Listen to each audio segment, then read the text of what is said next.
Yes. That one just came out of nowhere and smashed it. Is that a pike minnow? Yay. Not the right species. If you've been on this channel long enough, you know that I'm very adventurous when it comes to tasting new food, especially fish. So when given the chance, I'm always up for catching new species and tasting them. Last year, when Kit and I went up to the Yukon Territory, we tried out northern pike fishing and we had a chance to taste them. Now, I was pretty skeptical at the very beginning because it's a freshwater fish and northern pike tend to have a pretty bad reputation behind them. But after tasting it, I must say that it was in fact one of the best tasting fish we've ever had. This year, we had another chance of going back to the Yukon Territory, and once again, we went out fishing for northern pike and had another chance of tasting them, and it was even better than the first time. Now, when that video came out, and by the way, you have to go check it out on Kitty's channel if you haven't seen it, many of you suggested that walleyes are in fact even better tasting than northern pike. That got me really curious, and I said to myself, I have to go out and catch some and to see what all the fuss is about. The only problem is, most of the walleyes are found on the east side of the Rocky Mountains, and there really isn't an opportunity to catch them in British Columbia because they aren't native in this province. Now, there is one solution. On the Columbia River between Castlegar and Trail, there is an year-round walleye fishery that's introduced from the American side of the river. When I was out in the Kootenay region for a project, I stopped by the Columbia River one day and thought I must give this fishery a try, catch a few fish to bring home so I can give it a taste and let you guys know how they really are.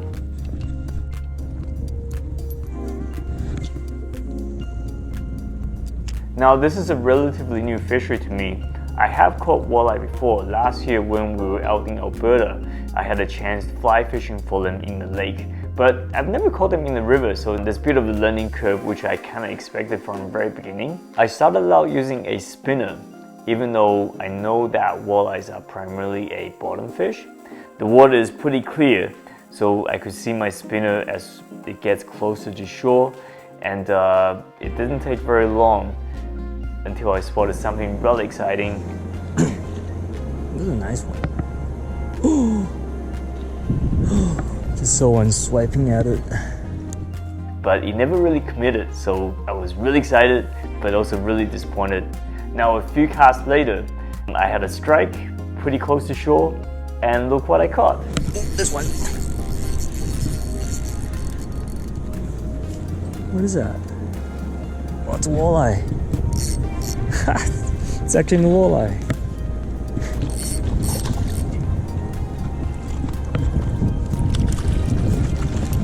Nice. Little one. I decided to keep it because I just didn't know if I was going to get any more. And once I had one fish in the bag, I feel a lot better. Finally, I could bring one home to try it out. The rest of the morning was pretty uneventful. I actually didn't hook any more fish. I switched over to jigs, but there was a bit of a learning curve when it comes to jigging for walleye from shore. Getting that twitch right was quite difficult for someone like myself who doesn't do a whole lot of twitching jigs. I was snagging up quite a bit with the jig on the bottom. So after getting tired of fishing this particular area, I decided to go for a drive, finding a new spot, and I ended up on the Kootenay River where it meets the Columbia River. I ended up hooking a couple fish right away. They weren't very big, and they actually came off the line pretty fast.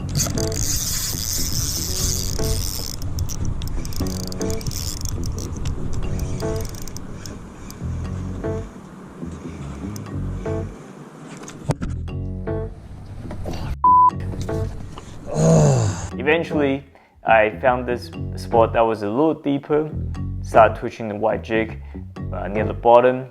Right away I got into a much nicer fish, which I decided to keep, my second catch of the day. So So while the camera was off, I got another one. Of course, here it is. A little bigger than the first one. Towards the end of the day, I decided to go back to the original location where I had spotted that bigger fish chasing my spinner.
Yes, look at that. Look at that. Now finally back home, and I got my beautiful walleye. Well, they're kind of beautiful and very slimy. I didn't realize how slimy these fish can be. Okay, so let's fillet these fish up, batter them up, and fry them, and I can't wait to try them. Hopefully, they're as good as what you guys were suggesting.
Alright, here we go.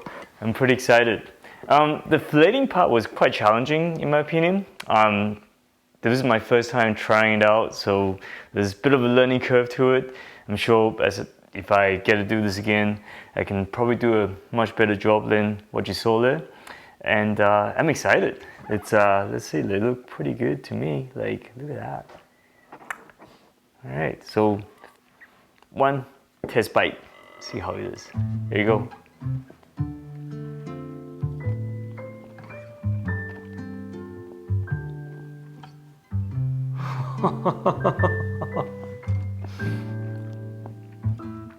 Wow. Okay, you guys were right.